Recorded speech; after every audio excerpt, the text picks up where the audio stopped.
जो आनंद सिंधु की सुख राशि हैं, इनका नाम होगा राम। बोलिए राजा रामचंद्र भगवान की जय। जो संपूर्ण विश्व का भरण पोषण करने वाले, विश्व भरण पोषण कर जोई, कर नाम भरत यश होई। और जिनका सुमिरन करने वाले, शत्रुओं का नाश करने वाले जो होंगे, उनका नाम होगा शत्रुहरि महाराज। अब लक्षण धाम राम राम प्रिय सकल जगत आधार, गुरु वशिष्ठ ते राखा लक्ष्मण नाम उदार। समस्त लक्षणों के धाम होंगे और राम जी को सबसे प्रिय होंगे, उनका नाम होगा लक्ष्मण। बोलिए राजा रामचंद्र भगवान की जय हो। तो इस प्रकार से इनका नामकरण हुआ। तब भगवान ने आगे भी बहुत सी लीलाएं की हैं भक्तों, और ये कृष्ण कथा है तो इसमें बस केवल संक्षेप में राम कथा लेनी चाहिए, बाकी तो सब राम कथा से परिचित ही हैं कि क्या हुआ क्या नहीं हुआ। अब हम सीधे कृष्ण कथा में प्रवेश करते हैं। अब आगे सुखदेव जी महाराज बता रहे हैं कि इन्हीं के वंश में, यदुवंश में सबसे पूर्व में हुए महाराज उग्रसेन और उनके बेटे हुए कंस। अब महाराज ये जो था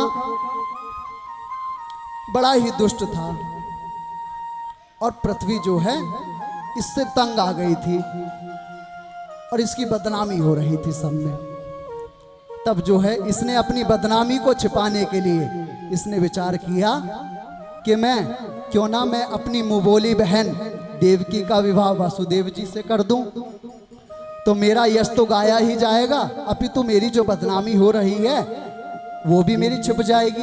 अब इसने जो है इनका विवाह जो है देवकी जी का विवाह वासुदेव जी के साथ में कर दिया। और अब विदाई का समय आया महाराज। अब ये रथ पर जो है सारथी जो है उसको तो उतार दिया। किस लिए उतार दिया? विचार कर रहा है कि मेरी और बड़ाई होगी यदि मैं स्वयं सारथी बन के जाऊंगा तो दुनिया कहेगी देखो स्वयं अपनी बहन का सारथी बनकर जा रहा है। अब सारथी बनकर बैठ गया महाराज। अब प्रेम से जो है उनको विदा कर रहा है, लेकर जा रहा है। उसी समय जो है एक आकाशवाणी हुई, अरे कंस, जिस देवकी का तू इतने अच्छे से, जिस देवकी का तूने विवाह किया है, जिसकी विदाई कर रहा है, उसका अष्टम पुत्र ही तेरा नाश करेगा, तेरे वध का कारण बनेगा। बस महाराज अब जब इसने ऐसा सुना तब जो है इसकी बुद्धि सनक गई और इसने तुरंत जो अश्वों के वो सारथी जो पकड़े होते हैं वो छोड़कर जो है इसने तुरंत अपनी खड़ग निकाल ली देव की मैया को मारने के लिए। तब वासुदेव जी ने कहा, अरे महाराज क्या कर रहे हैं, रुकिए रुकिए रुकिए, आप अपनी बहन का ही वध कर रहे हैं, लोग क्या कहेंगे, कंस ने अपनी बहन को मार दिया। तब इसने कहा कि यदि मैं इसका वध नहीं करूंगा तो इसका होने वाला पुत्र मेरा वध कर देगा। तो इसलिए अब वासुदेव जी जो है इनको बहुत दृष्टांत दिए, बहुत समझाए, उपदेश दिए, वेद वेदांत का उपदेश दिए, किंतु ये नहीं माना।